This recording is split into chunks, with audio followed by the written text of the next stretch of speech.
being middle class, I feel like you were really just in between a rock and a hard place. So there were certain kinds of assumptions around being a middle class person that have sort of shattered. And wages, really, in some ways, are a reflection of the productivity and skills of American workers. 4 in 10 Americans say that money affects them negatively and the state of their mental health. The consumers that have a whole lot of debt really are struggling to survive.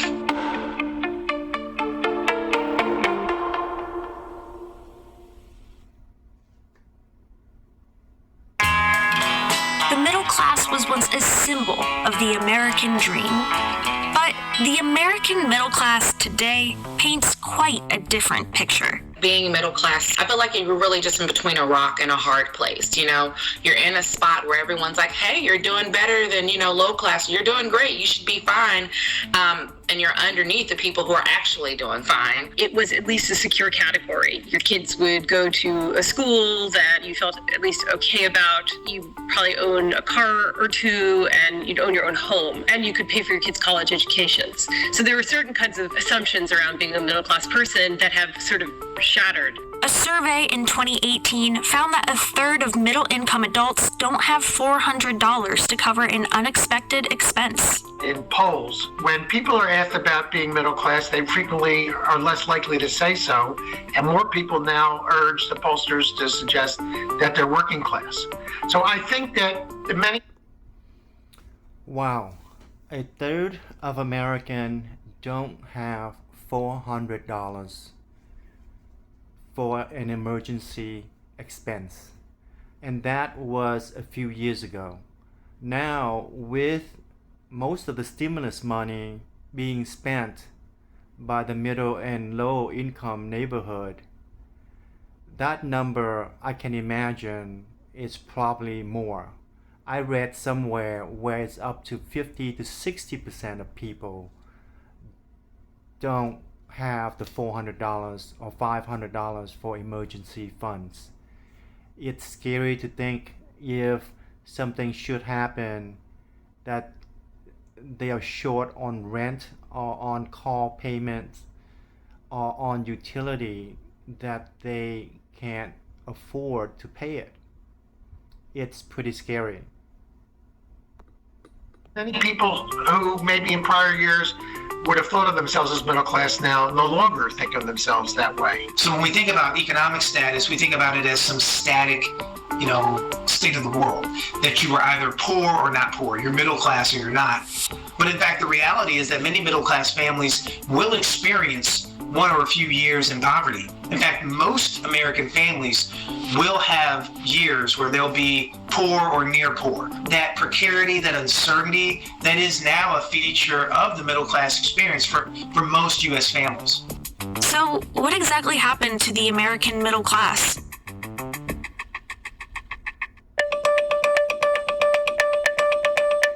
A study by the Pew Research Center discovered that the middle class, which was once comprised of the majority of Americans, has steadily shrunk since the 1970s.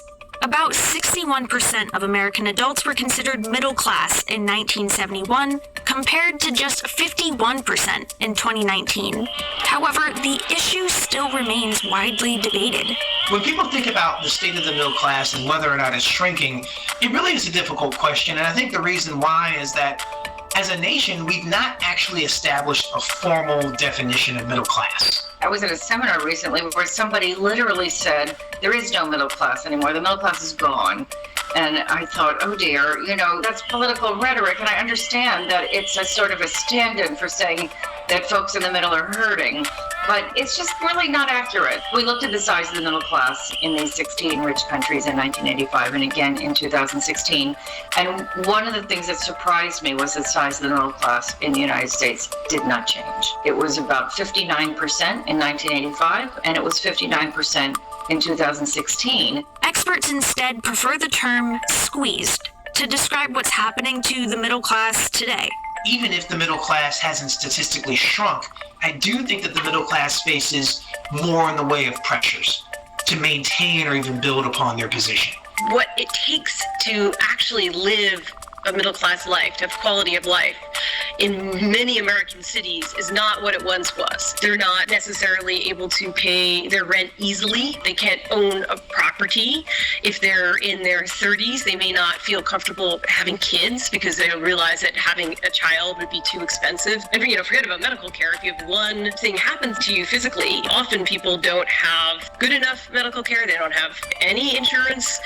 This all goes into making somebody part of the squeezed middle class. As the middle class lifestyle grows more expensive and uncertain, it's also moving farther beyond the reach of younger generations. In 2019, just 60% of millennials were part of middle-income households in their 20s, compared with almost 70% of baby boomers. Meet Chantel Jacob. Chantel lives in suburban Texas with her husband and one child. And while a household income of just over $100,000 should put her family in the middle income tier, she says that her family is still struggling toward financial stability. Sounds great, 6 figures, but once we got married, the taxes that come out of my check, before I even get any money, before all of my benefits, $500 come out of my check automatically. And then you add in insurance, life insurance for my spouse, myself, and my son. And I also have money going aside for my son's college fund. It's not a lot because I can't do that much, but I want to have something for him. My check that starts off at about $3,000 goes down to $2,200 before I even get to touch it. Our rent's about $1,700. Electricity is about $150. Phone bill's about $280. Internet $60. We both have vehicles. Those are about $800. Insurance on those vehicles is about $400. On food, $400 to $500 a month, but that's increasing. We budget down to the dollar, and sometimes it's very disheartening to work all week and have people tell you like, oh, you're so lucky, you have a great job, and then you're like, I don't know about that. There are several reasons why the middle class is feeling squeezed. The first reason is stagnated income. Between 1970 and 2018, the middle class share of aggregate income fell by 19% in the US. In comparison, the share of aggregate income for upper-income households saw a rise of 19%. Another study by the Brookings Institute found that income in the middle class has grown half as fast compared to both the bottom 20% and the top 20% of income tiers once taxes and transfers were taken into account. If I stay at a company for a while, my income becomes stagnant. It increases by a couple thousand. I generally have to job hop to have increases in my income, which in itself is not security. Middle class workers over the last 40 years have not been able to adequately benefit from the productivity growth, the expansion of the pie in the economy. We've measured this and found that the typical worker has fallen 43 percentage points behind the growth of productivity. What that means is that the middle class worker could have earned 1 percentage point more per year in compensation growth over the last 40 years. And they didn't get it because there was an erosion of labor's share of overall income, and because of rising inequalities such that the top 10%, particularly the top 1%, and even more so the top 0.1%, took in much of the gains from the growth of the economy. While incomes stagnate, the cost of living has risen dramatically over the years. To put it into perspective, the average household income in the US saw just a 16% increase over the last 50 years. In comparison, housing costs increased by 190%, and college tuition shot up by nearly 264% in the same time period. I first moved in over here in these apartments I live in. I read an article, a study that states that in 2023, the top 10% of the US owns and control 67% of the wealth in America. Compare that to 90% of the bottom half control only 33% of the wealth. So 67% controlling by 10% of the people. That is outrageous. That is so uneven and unequal. And I'm all for being successful and getting rich and going out there and compete. But it seems like our system is broken in a way that it left so many people behind. And everybody, to me, they're out there working real hard. It just maybe they don't know how to work smart. But it's much easier to get rich when you have that money saved, or you have a lot of money in your bank account to invest and grow, versus there's no money left after you pay your bill, your houses, or your car. 5 years ago, my rent was like $1,100. It's now $1,700. That $600 increase happened. I did not have a $600 increase. Like, my income did not increase at the same rate. Rising expenditures, rising prices in health, housing, and education are very real, and they've put a tremendous amount of pressure on income, so on households in the middle, whose income simply doesn't go as far as it used to. The situation is even worse in cities where the cost of living is already higher. An analysis in 2018 found that raising a family in a middle-class lifestyle in expensive coastal cities like San Francisco or New York needs an income of at least $300,000 a year. For reference, just 10% of all households made $200,000 or over in 2020. I recently saw an apartment next to the building I work in Plano, and I was like, it'd be great to walk across the street to work. And it was like $2,400 for an efficiency. And I'm like, that's insane. And then it's like, for what I have, they call a townhome, 3-bed, 2-bath, $5,500. I'm like, well, absolutely not. Like, I'm gonna pay $5,500 and I don't own it. It's not mine. It's just getting worse. And everyone, it's like, I feel like native people are being pushed out to the suburbs, and then people from out of state can come in and enjoy the beautiful fruits of Dallas and have fun and be close to the restaurants. And, you know, I have to live out here, and, you know, it's not bad, but it's not Dallas. I'm from Dallas. I grew up there. That's where I want to be. But how it is now, you know, it's just not affordable. Policymaking might be both the fault and the solution of the middle class squeeze. There is no help whatsoever. There's no policy in place to assist people. And I feel like as soon as you get a job, or as soon as you're working, they're just like, oh, that's all you need is a job. You got it, you know, go forth and have at it. The stagnation of wages and paychecks for people started in the 70s when productivity started growing more slowly, but really accelerated after 1979 and 80, when there was a huge growth of inequality, when the top 1% took off, when the stock market grew, but people's paychecks didn't. And that has to do with issues of deregulation and excessive unemployment, the weakening of unions, the failure to raise the minimum wage, globalization with low-wage countries that really put the kibosh on blue-collar job opportunities in many places. The point is that it's not that the economy got worse, it was that there were policy decisions made so that the economic growth did not filter down to the vast majority. The country wasn't built by Wall Street bankers, CEOs, and hedge fund managers. It was built by you. It was built by the great American middle class. In response, the Biden administration came into office in 2021 with a promise to revitalize the middle class.